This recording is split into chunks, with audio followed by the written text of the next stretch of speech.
Ya, Assalamualaikum warahmatullahi wabarakatuh. Jadi, di sini saya akan menjelaskan tentang modul bagian cemas dan gangguan tidur organik. Untuk tujuan pembelajaran pada modul pada kali hari ini diharapkan peserta didik mampu menjelaskan definisi, klasifikasi, dan mekanisme neurologis gangguan tidur. Diharapkan juga mampu mendeskripsikan hubungan dua arah antara cemas dan gangguan tidur, juga mampu mengidentifikasi perbedaan diagnostik antara gangguan tidur organik dan non-organik, dan terakhir, mampu menjelaskan dan menerapkan penata laksanaan gangguan tidur organik. Nah, untuk pendahuluannya terlebih dahulu, jadi memang di sini tidur itu sangat penting ya bagi tubuh manusia untuk dapat berfungsi secara normal atau sehat. Nah, sedangkan gangguan tidur ini sendiri, ini merupakan salah satu vital sign atau tanda dalam gangguan psikiatri. Nah, untuk macam-macam gangguan tidur ini sendiri, ini mencakup 10 kelompok gangguan. Ini berdasarkan rangkuman dari ICD-10 juga, DSM, dan juga dari APA. Ada gangguan insomnia, gangguan hipersomnia, narkolepsi, gangguan tidur yang berhubungan dengan pernafasan, gangguan tidur bangun ritme sirkadian, gangguan perilaku tidur non-rapid eye movement atau NRM, dan di sini ada gangguan mimpi buruk juga, gangguan perilaku tidur rapid eye movement, rest lag syndrome, dan gangguan tidur yang diakibatkan oleh stres atau obat. Kita masuk ke secara eh, neurofisiologinya terlebih dahulu ya. Eh, Bagaimana tidur itu sendiri terjadi. Jadi memang ada pusat pengaturan tidur. Nah, di sini itu eh, pada gambar ini jalur sirkuit saraf hipotalamus yang mengatur ritme sirkadian, tidur bangun, dan aktivitas makan juga sebenarnya diatur pada jalur ini. Ini dengan pusat utama ada di SCN, yaitu suprachiastic nucleus sebagai master clock otak. Nah, untuk gambar yang A, ini regulasi tidur dan kewaspadaan di suprachiastic nucleus. Nah, ini merupakan pusat jam biologis utama yang bisa menerima input cahaya dari retina. Nah, PLPO ini dipengaruhi oleh SCN untuk memicu tidur dengan mengeluarkan neurotransmitter inhibitor yaitu GABA. Nah, kemudian di dorsal atau ventral supraventricular zone, ini nanti relay yang akan menyampaikan sinyal dari SCN ke area lain, yaitu ke paraventricular hypothalamus, untuk mengatur pelepasan corticosteroid melalui CRH ke HPA axis. Kemudian untuk bagian dorsomedial hipotalamus, ini merupakan integrasi sinyal untuk siklus tidur bangun dan makan. Nah, lateral hipotalamus ini sendiri, LHA, ini bisa memicu bangun dan tidur ini tadi melalui oreksin atau hipokretin dan MCH. Jadi untuk simpelnya saja, untuk regulasi tidur dan kewaspadaan ini sendiri, ini melalui SCN, kemudian ke STZ, kemudian ke DMH, kemudian ke FLPO. Nah, ini mekanisme tidur melalui neurotransmitter GABA.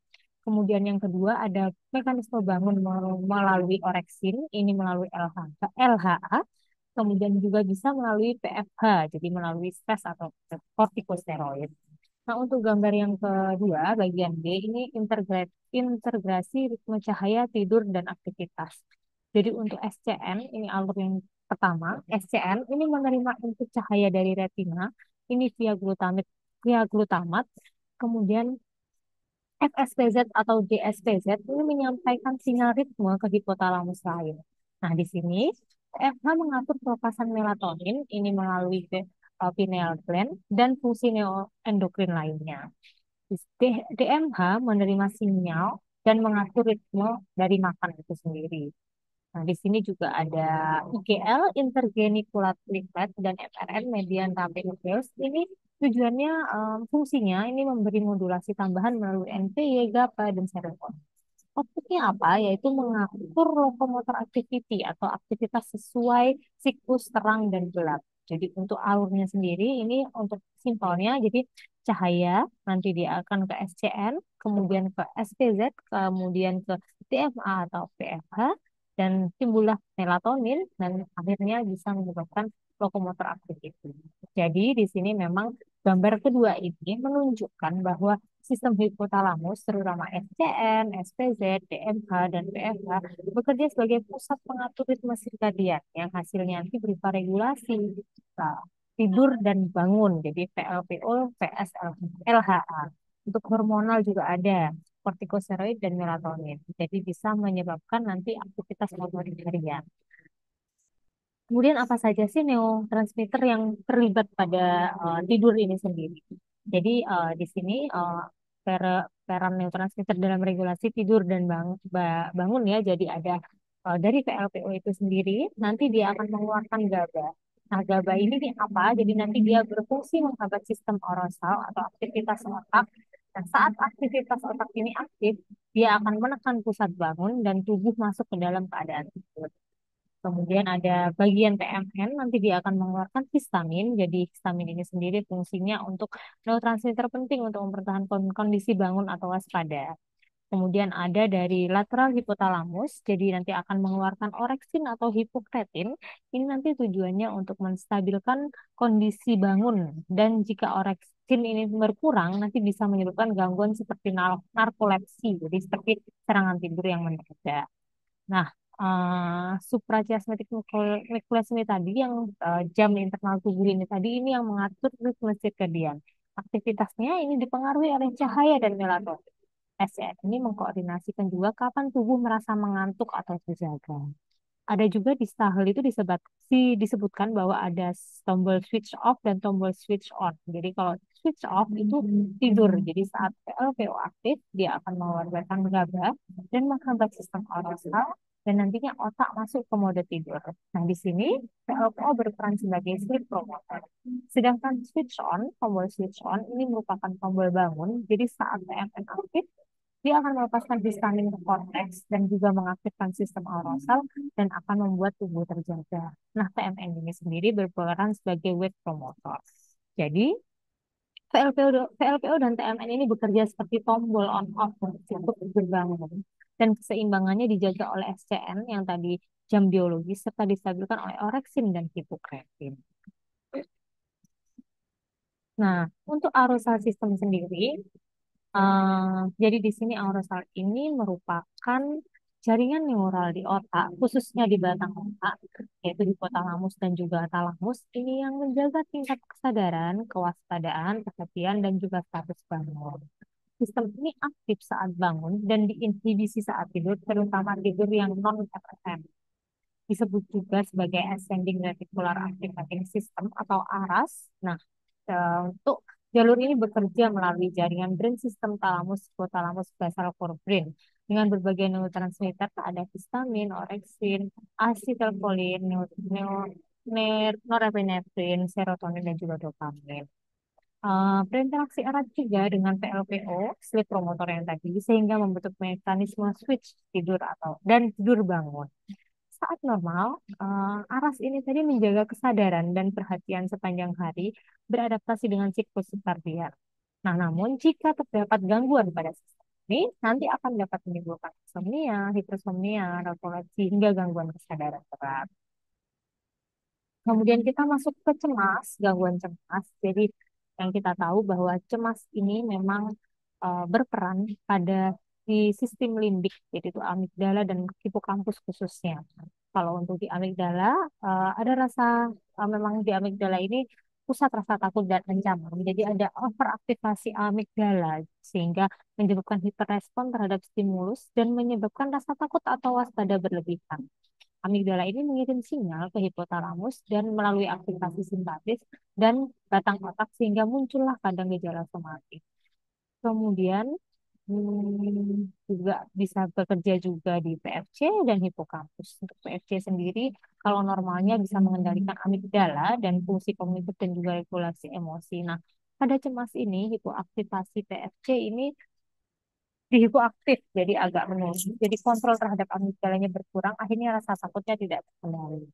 Sedangkan ke hipokampus jadi berperan juga dalam menghubungkan memori dengan rasa takut.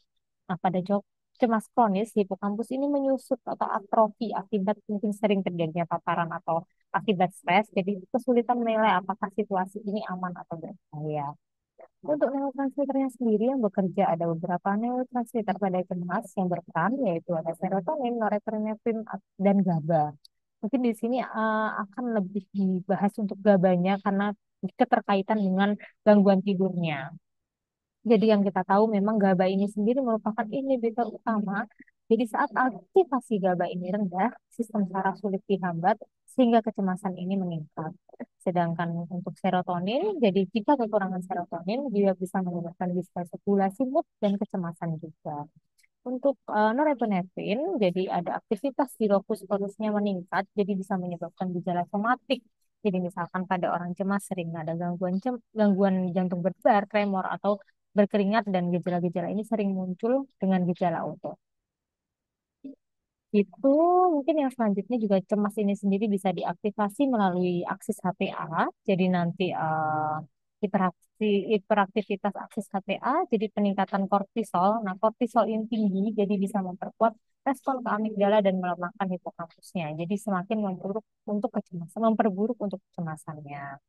Nah, apa sih manifestasi klinis yang terjadi untuk mekanisme-mekanisme di atas? Jadi bisa untuk gejala psikis itu tadi ya, ada rasa khawatir berlebihan, takut tanpa alasan, sulit konsentrasi, dan juga ada gejala somatik juga, palpitasi, sesak napas, berkeringat, tremor, nyeri perut.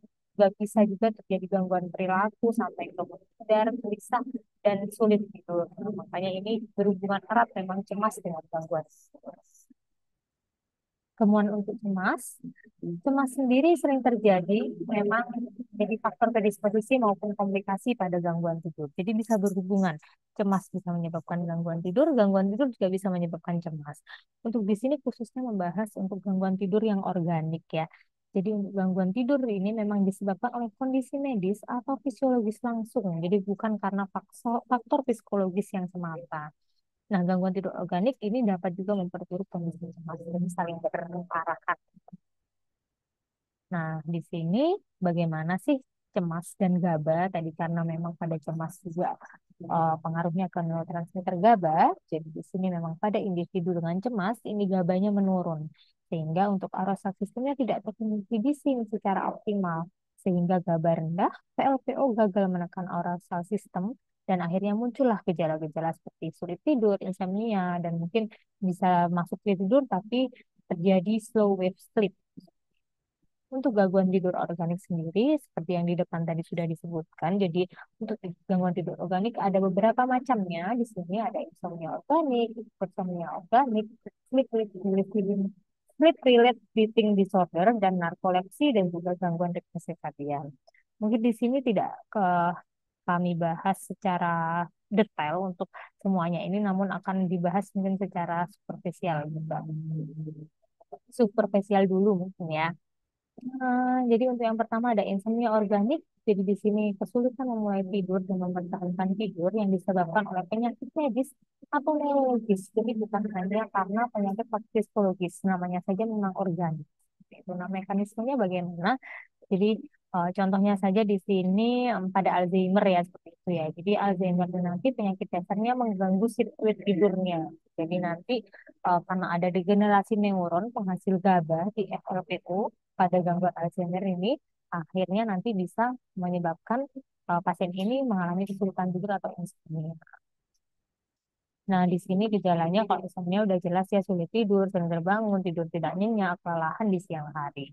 Nah, untuk hipersomnia organik sendiri dirasakan tuh yang berlebihan pada siang hari, meskipun sudah tidur cukup, disebabkan gangguan primer sistem saraf pusat atau penyakit medis. Tetap ada penyebabnya karena memang organik jadi penyakit medis seperti itu. Mekanismenya ini contohnya memang ada kerusakan pada sistem aras atau disregulasi neurotransmitter seperti dopamin atau orexin. Jadi di sini menyebabkan sistem kewaspadaan tidak berfungsi secara optimal. Gejalanya apa? Jadi kantuk yang berlebihan, tidur mendadak, performa kerja atau akademiknya menurun. Kemudian yang selanjutnya ada sleep related breathing disorder. Jadi biasanya kita kenal juga dengan OSA. Di sini juga bisa OSA itu apa? Jadi henti nafas yang berulang saat tidur akibat kolaps jalan nafas atas. Faktor resikonya apa? Ada obesitas, anatomi, leher pendek, tonsil besar atau usia tua. Mekanismenya hipoksia yang intermittent, Dan fragmentasi tidur menyebabkan aktivasi simpatis dan sehingga dapat mengganggu siklus tidur normal.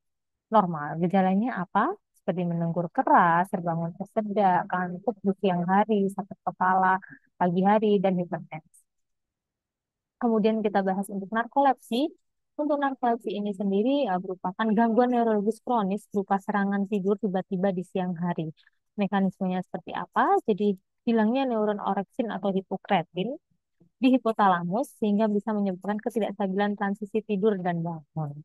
Gejalanya ada gejala klasik, yaitu ada empat, yaitu SFT, dan sleepiness, katapleksi, sleep paralysis, dan halusinasi saat transisi bangun tidur. Kemudian di sini ada juga parasomnia organik, jadi perilaku abnormal saat tidur akibat disfungsi neurologis. Contohnya bisa REM sleep behavior disorder. Mekanismenya seperti apa? Bisa karena hilangnya aturnya otot normal saat fase REM, jadi pasien bertindak sesuai mimpi. Jadi dia mengikuti mimpinya. Gejalanya apa? Berbicara, berteriak, memukul, atau gerakan motorik kompleks saat biasanya memang sering menjadi penyakit yang prediktor dini penyakit neurodegeneratif seperti Parkinson atau demensia.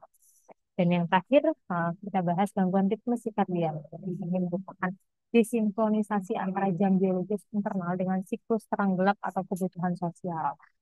Beberapa penyebabnya bisa karena kebutaan total, sehingga hilang input cahaya ke SCN, kemudian kerusakan SCN akibat tumor atau trauma, karena memang cahaya ini sendiri sangat berpengaruh ya pada siklus ritme sirkadian ini. Dan bisa juga karena penyakit kronis seperti gagal ginjal, penyakit hati, kanker yang bisa mengubah metabolisme hormon atau melatonin. Gejalanya bisa insomnia pada malam hari, mengantuk pada siang hari, pola tidur yang tidak teratur. Di sini ada beberapa kondisi medis yang bisa menyebabkan gangguan tidur. Jadi bisa karena neurologis ya, mungkin yang paling sering kita jumpai. Bisa epilepsi, Parkinson, dan demensia, kanker, nyeri kronis, GERD, asma, gagal jantung, tumor, dan juga efek obat. Beberapa hal ini yang mungkin masih banyak juga ini bisa menyebabkan nanti memang gangguan tidur organik. Jadi ada penyebab dari kondisi medisnya, bukan hanya psikisnya saja. Untuk penata laksanaannya bisa dari non farmakologis dan farmakoterapi. Kalau untuk farmakologis mungkin bisa edukasi jam tidur, relaksasi, CBT, terapi mindfulness, dan juga terapi narapi. Untuk farmakoterapinya bisa pemberian benzodiazepin, SSRI ataupun SNRI, dan kalau pada OSA mungkin bisa dengan penggunaan CPAP. Untuk narkolepsi juga bisa menggunakan modafinil dan melatonin juga, kemudian melatonin untuk gangguan ritme sirkadian dan obat-obatan mungkin sesuai dengan penyakit dasarnya. Di sini untuk kesimpulannya sendiri, jadi jika memang ada cemas yang tidak ditangani, ini bisa memperburuk kualitas tidur. Nah, gangguan tidur organik yang dikelola dengan terapi yang tepat ini bisa meningkatkan kualitas hidup dan menurunkan kecemasan. Memang dari cemas dan gangguan tidur organik ini sendiri saling berkaitan erat dalam siklus dua arah. Dan diperlukan juga diagnosis yang komprehensif, penting untuk menentukan faktor dominan, bisa penyebabnya apakah dari psikologis atau dari organ. Dan penata laksana ini juga perlu pendekatan yang integral, jadi